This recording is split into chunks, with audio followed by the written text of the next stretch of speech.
Hello dear students, welcome to the official channel of Jatin script. তোমরা যেমনটা জানো, আমরা ক্লাস 12 এর 4th সেমিস্টারের জন্য বিভিন্ন টেক্সটগুলো রয়েছে সেগুলো সম্পর্কে আলোচনা করছিলাম প্রিভিয়াস ক্লাসগুলোতে। তো আজকের ক্লাসে আমরা একটা ব্রড কোশ্চেন সম্পর্কে আলোচনা করি। আমাদের একটা ক্লাস 4th সেমিস্টারের জন্য 12 এর একটা গুরুত্বপূর্ণ গল্প হচ্ছে 3 কোশ্চেন। তোমরা সবাই জানো যে লিও টলস্টয়ের লেখা 3 কোশ্চেন গল্পটা থেকে আমাদের বেশ কিছু ব্রড কোশ্চেন শিখতে হবে। তো আজকে তোমাদের আমি জাস্ট র্যান্ডমলি একটা কোশ্চেন নিয়েছি যে কিছু কোশ্চেন তোমাদের ফাইন্ড আউট করতে হবে এবং এই কোশ্চেনগুলো উত্তরগুলো বাড়িতে তোমাদের লিখে লিখে প্র্যাকটিস করতে হবে। একটা জিনিস মনে রাখবে, উত্তরগুলো মুখস্থ করে ঠিক নয়, তোমাদেরকে উত্তর লেখা নিজে নিজে শিখতে হবে, কি করে উত্তর লিখতে হবে। আমি আজকে একটা কোশ্চেন নিয়েছি, এই কোশ্চেনটা কি করে উত্তর লিখতে হয় আমি দেখো এখানে তোমাদেরকে একটু দেখিয়ে দেওয়ার চেষ্টা করি। প্রথমত বুঝি এই 3 কোশ্চেন থেকে আজকে যে কোশ্চেনটা আছে সেই কোশ্চেনটাতে কি বলা হয়েছে। দেখো, হেয়ার কামস সামওয়ান রানিং, এই যে লাইনটা তোমরা দেখতে পাচ্ছ এই লাইনটা কিন্তু আমাদের গল্পের লাইন। এটার মানে কি? Hair comes someone running. এখানে কেউ, সামওয়ান মানে কেউ, রানিং মানে ছুটে আসা, তাহলে কেউ তো ছুটে ছুটে এইদিকে আসছে। এই একটা কোটেশনের মধ্যে লাইন, এটা আমাদের গল্পের মধ্যে এই লাইনটা আমরা পাচ্ছি, কেউ ছুটে ছুটে এদিকে আসছে। প্রথম কোশ্চেন হচ্ছে who said this to whom, কে এই কথাটা বলেছে, কাকে বলেছে, এইটুক লিখলে তুমি 1 নাম্বার পাবা। দেন বলছে হু ওয়াজ কামিং বা হু ওয়াজ কেম রানিং, কে ছুটে ছুটে আসছিল। সেকেন্ড কোশ্চেন, এই যিনি ছুটে আসছিলেন সেই ব্যক্তিটা কে ছিলেন। থার্ড বলা হচ্ছে why did he came running, যিনি ছুটে আসছিলেন তিনি কেনই বা ছুটে ছুটে আসছিলেন, তার কারণটা কি, হোয়াই হি ওয়াজ রানিং। এবার হচ্ছে what happen to him, actually তার সঙ্গে কি এমন ঘটনা ঘটেছিল যে তাকে ছুটে ছুটে আসতে হয়েছিল। দেন বলা হচ্ছে ডেসক্রাইব হিজ কন্ডিশন, অ্যাকচুয়ালি তার অবস্থাটা কেমন ছিল সেটাকে ডেসক্রাইব করার কথা বলা হচ্ছে। এবং লাস্ট কোশ্চেন হচ্ছে এখানে কি বলা হচ্ছে how was he received at the hermit's cottage, সেই যে হারমিট মানে সন্ন্যাসী, সেই গল্পের মধ্যে আমরা একটা সন্ন্যাসীর বাড়ি পাই, কটেজ পাই, কুড়ে ঘর। সেই সন্ন্যাসীর কুটির প্রাঙ্গণে সেই লোকটিকে, যিনি ছুটে ছুটে আসছিলেন, তাকে কিভাবে রিসিভ করা হয়েছিল। এই হচ্ছে আমাদের কোশ্চেনটা। তোমরা উত্তরটা আমি শুরু করার আগে তোমাদের একটু গল্পটার প্রেক্ষাপটটাকে একটু আমি মনে করিয়ে দেই। এই গল্পে একজন রাজা তার 3টি প্রশ্নের উত্তর জানার জন্য হারমিটের এক কুটিরে হাজির হয়েছিল। যখন তাদের মধ্যে দুজনের মধ্যে কথা হচ্ছিল, হঠাৎ করে একজন দাড়িওয়ালা লোক সেখানে ছুটে ছুটে এসেছিল। তখন কিন্তু এই হারমিট, সেই যে সন্ন্যাসী, তিনি কিন্তু বলেছিলেন যে চলো তো, কেউ ছুটে ছুটে এইদিকে আসছে, তাহলে সেই লোকটা কে একটু দেখা যাক। তাহলে এখান থেকেই আমাদের কোশ্চেনটা শুরু হচ্ছে। কোশ্চেনটা তোমরা বোঝো। প্রথম কোশ্চেন ছিল হু সেড দিস টু হুম, কে কাকে বলেছিল যে কেউ একজন ছুটে ছুটে আসছে। তাহলে উত্তরটা হচ্ছে হারমিট বলেছিল কাকে, রাজাকে বলেছিল। তাহলে দেখো আমরা এইভাবে শুরু করতে পারি। ইন লিও টলস্টয়ের ফেমাস শর্ট স্টোরি, এই যে বাক্যগুলো এগুলো কিন্তু তোমাদের বানানো কোনো ব্যাপার নয়, পাস্ট টেন্সে শুধু তৈরি করবে। সাবজেক্ট ভার্বের সেকেন্ড ফর্ম, দেন আদার ওয়ার্ডস, এটা পাস্ট ইন্ডিফিনিট টেন্সের আমাদের ফর্মুলা। তাহলে আমরা এটুকু লিখলাম কি, in Leo Tolstoy's famous short story, Leo টলস্টয়ের বিখ্যাত ছোট গল্প, কোন গল্পে, 3 কোশ্চেন গল্পের মধ্যে, কোটেশনের মধ্যে নামটা রেখে দিবা, দা হারমিট। হারমিট মানে কি স্যার? হারমিট মানে যে সন্ন্যাসীর আমরা উল্লেখ পাবো এখানে, সেই সন্ন্যাসী সেইড বলেছিল, এটা দেখো ভার্বের সেকেন্ড ফর্ম। এবার মেলাই স্যার সাবজেক্ট কোনটা, তাহলে সাবজেক্ট আমাদের এটা সাবজেক্ট, সন্ন্যাসী বলেছিল।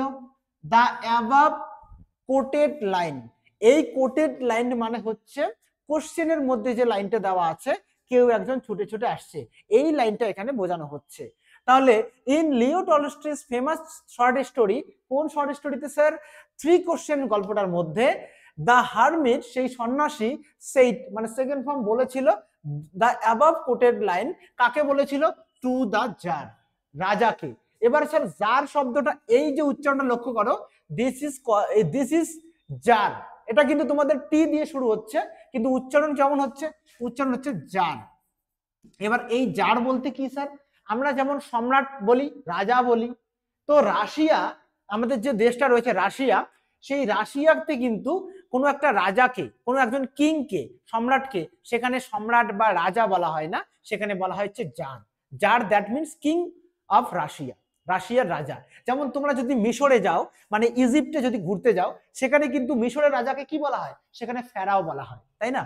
তো ফেরাও, সেখানে বিভিন্ন দেশে বিভিন্ন নামে আমরা ডেকে থাকি। তো এই গল্পে রাশিয়ান যেহেতু একজন স্টোরি রাইটার লিও টলস্টয়, তো রাশিয়ার প্রেক্ষাপটে যেহেতু গল্পটা লেখা, তাই জন্য আমরা জার শব্দটা এখানে পেয়ে থাকি। ওকে, তাহলে সেই সন্ন্যাসী কিন্তু জারকে এই কথাটা বলেছিল। এবার সেকেন্ড কোশ্চেন তোমার দেখো কি বলা ছিল। সেকেন্ড কোশ্চেন বলা ছিল হু ওয়াজ কামিং বা হু ওয়াজ কেম রানিং, কে ছুটে ছুটে আসছিল। এখানে দেখো আমরা প্যারা চেঞ্জ করে একটা বক্স করে দিয়েছি। দেখতে একজন দাড়িওয়ালা লোক ছিল, তার মুখে লম্বা লম্বা দাড়ি ছিল, তাহলে আমরা বলতে পারি এ বিয়ার্ডেড ম্যান, একজন দাড়িওয়ালা ব্যক্তি।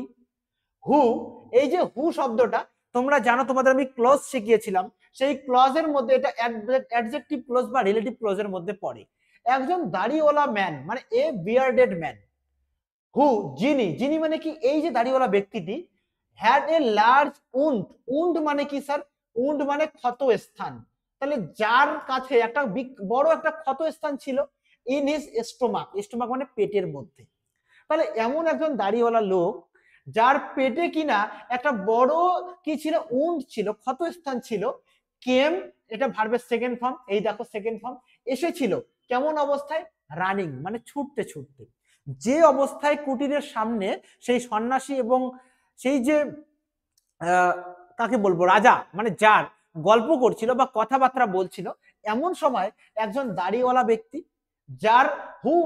যার কাছে ছিল এ লার্জ উন্ড, একটা ক্ষতস্থান বড়, ইন হিজ স্টোমাক, পেটের মধ্যে একটা বড় ক্ষতস্থান, সেই ক্ষতস্থানটাকে নিয়ে একজন লোক এসেছিল ছুটতে ছুটতে সেই দিকে। এবার হি কেম রানিং।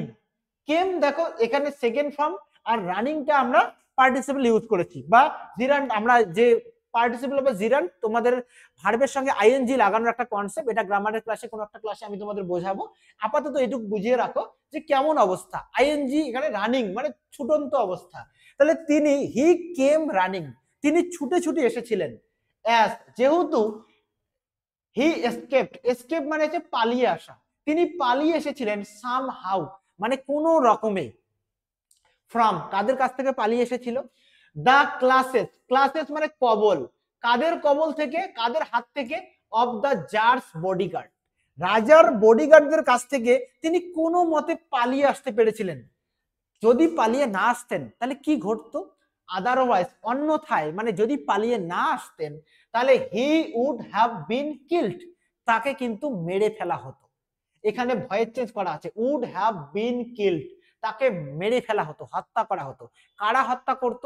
সেই রাজার যে বডিগার্ডরা ছিল তারা কিন্তু তাকে হত্যা করতেন। কেন হত্যা করবেন বা করতেন সেই কারণটা আমরা পরে পাবো।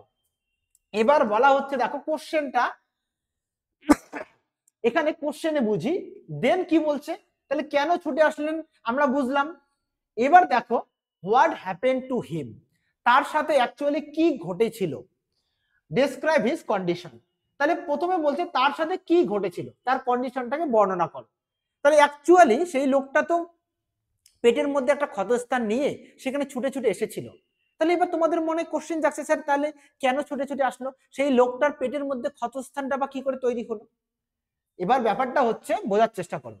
The bearded man was the enemy of the tsar, এই যে দাড়িওয়ালা লোকটি যিনি আহত হয়ে একটা ক্ষতস্থান নিয়ে সেখানে ছুটে আসলেন, তিনি কিন্তু সেই রাজার একজন এনিমি ছিলেন মানে শত্রু ছিলেন।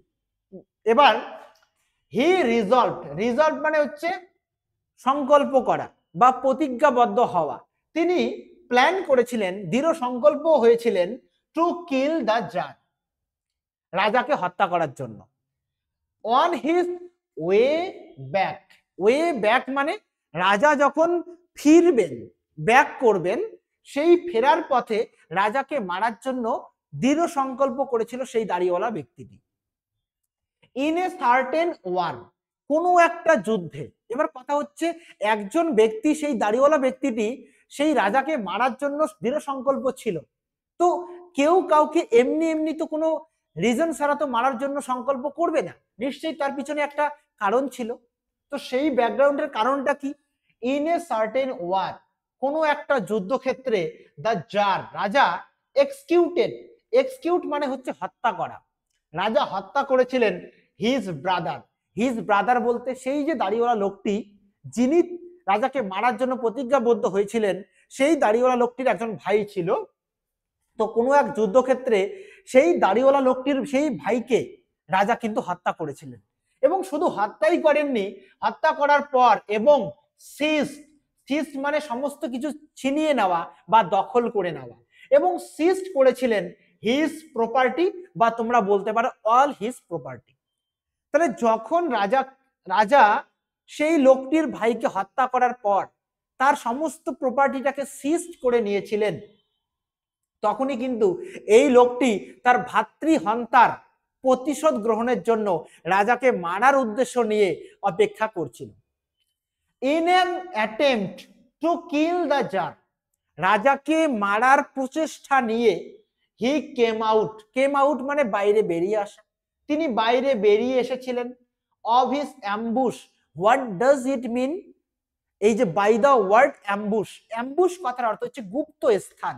সে অনেকক্ষণ ধরে কোনো একটা গোপন স্থানে লুকিয়েছিল রাজার ফেরার অপেক্ষায়, কিন্তু যখন সে রাজা ফিরতে দেরি হয়ে গেল, সে তখন আর থাকতে না পেরে তখন সে কিন্তু তার গোপন জায়গা থেকে বাইরে বেরিয়ে আসলেন। অ্যান্ড গট রিকগনাইজ, সে ভাবলো রাজা এখনো কেন ফিরছে না, সে যখন গোপন জায়গা থেকে বাইরে বেরিয়ে আসলেন, গট রেকগনাইজ, সে কিন্তু রেকগনাইজ মানে শনাক্তকরণ, মানে চিহ্নিত হয়ে গেল কাদের দ্বারা?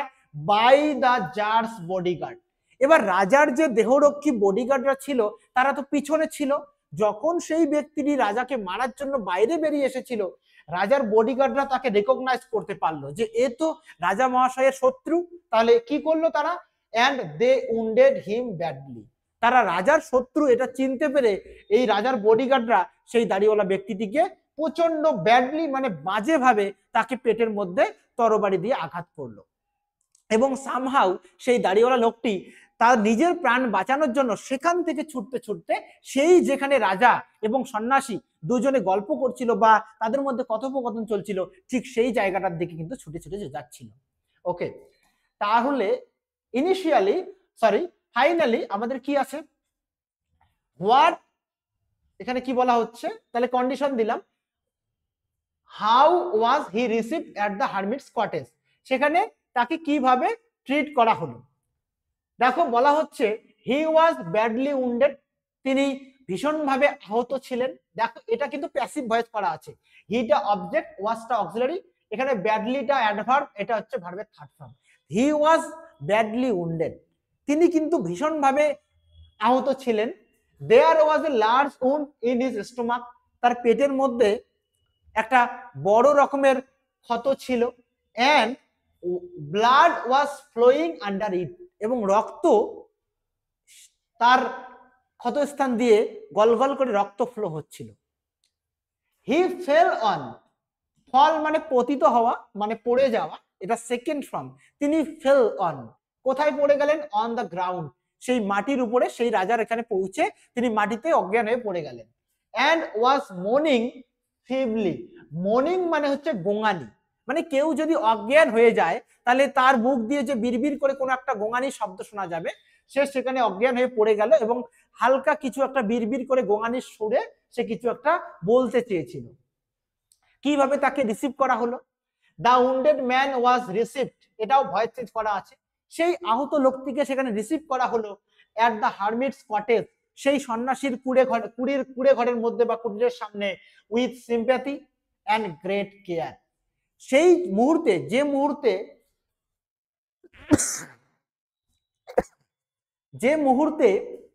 সেই আহত লোকটি সেই সন্ন্যাসী এবং রাজার সামনে গিয়ে হাজির হলো বা সেখানে পড়ে গেল, তো আমরা প্রথমত কি করি?